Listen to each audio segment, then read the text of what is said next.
भगवद गीता, जिसे अक्सर गीता कहा जाता है, एक 700 श्लोक वाला हिंदू धर्म ग्रंथ है। यह प्राचीन संस्कृत महाकाव्य महाभारत का एक अभिन्न अंग है।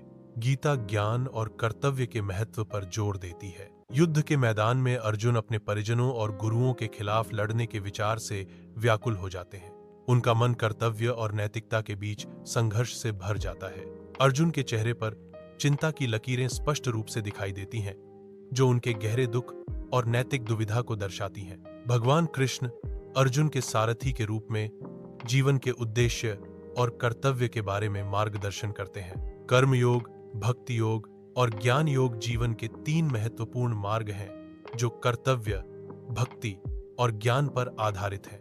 कर्म योग निस्वार्थ कर्म करने का मार्ग है, जो फल की अपेक्षा किए बिना कर्तव्य पर ध्यान केंद्रित करता है। भक्ति योग भगवान के प्रति प्रेम और समर्पण का मार्ग है, जो ध्यान, प्रार्थना और सेवा के माध्यम से प्राप्त होता है। ज्ञान योग आत्म ज्ञान और वास्तविकता की समझ का मार्ग है, जो शास्त्रों के अध्ययन और मनन के माध्यम से प्राप्त होता है। कर्म योग निस्वार्थ भाव से कर्म करने का मार्ग है। इसका अर्थ है फल की चिंता किए बिना अपने कर्तव्य का पालन करना। कर्म योग में कर्म ही पूजा है और निस्वार्थ सेवा ही परम धर्म। भक्ति योग भगवान के प्रति प्रेम और भक्ति का मार्ग है। यह समर्पण और श्रद्धा के माध्यम से ईश्वर से जुड़ने का एक तरीका है। भक्ति योग में भक्त भगवान के प्रति पूर्ण समर्पण और प्रेम रखता है। ज्ञान योग ज्ञान और विवेक का मार्ग है।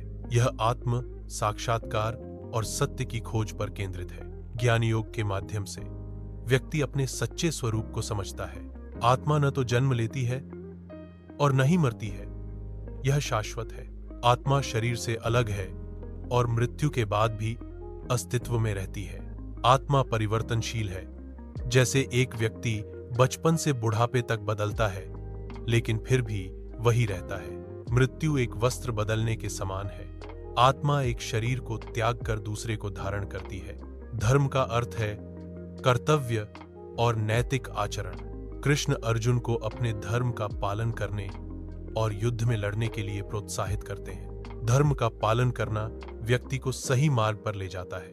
निष्काम कर्म का अर्थ है फल की अपेक्षा किए बिना कर्म करना। यह कर्मयोग का एक महत्वपूर्ण पहलू है। समत्व योग का अर्थ है सुख और दुख में समान रहना। समत्व योग का अर्थ है लाभ और हानि में समान रहना। यह मानसिक संतुलन और स्थिरता प्राप्त करने का एक तरीका है। कृष्ण अर्जुन को अपना विराट रूप दिखाते हैं, जो उनकी अनंत शक्ति का प्रतीक है। विराट रूप कृष्ण की सर्वव्यापकता और ब्रह्मांडीय व्यवस्था का प्रतिनिधित्व करता है। अर्जुन कृष्ण के विराट रूप को देखकर विस्मित और भयभीत हो जाते हैं। प्रकृति के 3 गुण सत्व, रजस और तमस सभी प्राणियों और वस्तुओं को प्रभावित करते हैं। सत्व गुण ज्ञान और शांति का प्रतीक है। रजस गुण क्रिया और ऊर्जा का प्रतीक है। तमस गुण ज्ञान और जड़ता का प्रतीक है। मोक्ष का अर्थ है जन्म और मृत्यु के चक्र से मुक्ति।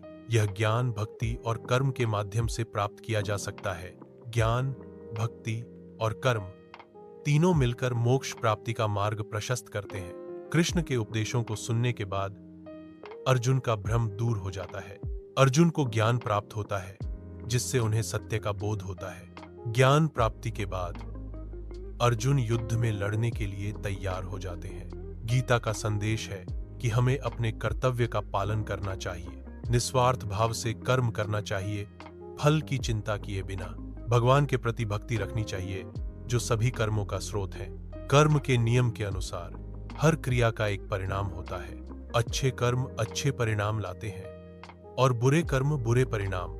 हर क्रिया का परिणाम तत्काल नहीं होता, लेकिन समय के साथ अवश्य प्रकट होता है। पुनर्जन्म का सिद्धांत बताता है कि आत्मा एक शरीर से दूसरे शरीर में जाती है। यह प्रक्रिया कर्मों के फल के अनुसार होती है। आत्मा का यह स्थानांतरण जीवन और मृत्यु के चक्र का हिस्सा है। कर्म योग, भक्ति योग, ज्ञान योग और राजयोग जैसे योग के कई मार्ग हैं। प्रत्येक मार्ग का अपना महत्व है। यह मार्ग विभिन्न स्वभाव और आवश्यकताओं वाले व्यक्तियों के लिए उपयुक्त है। ध्यान मन को शांत करने और एकाग्रता बढ़ाने का एक तरीका है। यह आत्म साक्षात्कार में मदद करता है। ध्यान के माध्यम से व्यक्ति आंतरिक शांति और स्पष्टता प्राप्त कर सकता है। त्याग का अर्थ है सांसारिक वस्तुओं और इच्छाओं का त्याग करना। यह मोक्ष की प्राप्ति में सहायक है। त्याग आंतरिक शांति और आध्यात्मिक विकास की ओर एक मार्ग है। गुरु एक मार्गदर्शक होता है जो हमें ज्ञान और सत्य की ओर ले जाता है। गुरु का मार्गदर्शन आवश्यक है। ईश्वर सभी जगह मौजूद है। वह हर प्राणी और वस्तु में व्याप्त है। ईश्वर की उपस्थिति से ही सभी प्राणियों और वस्तुओं का अस्तित्व संभव है।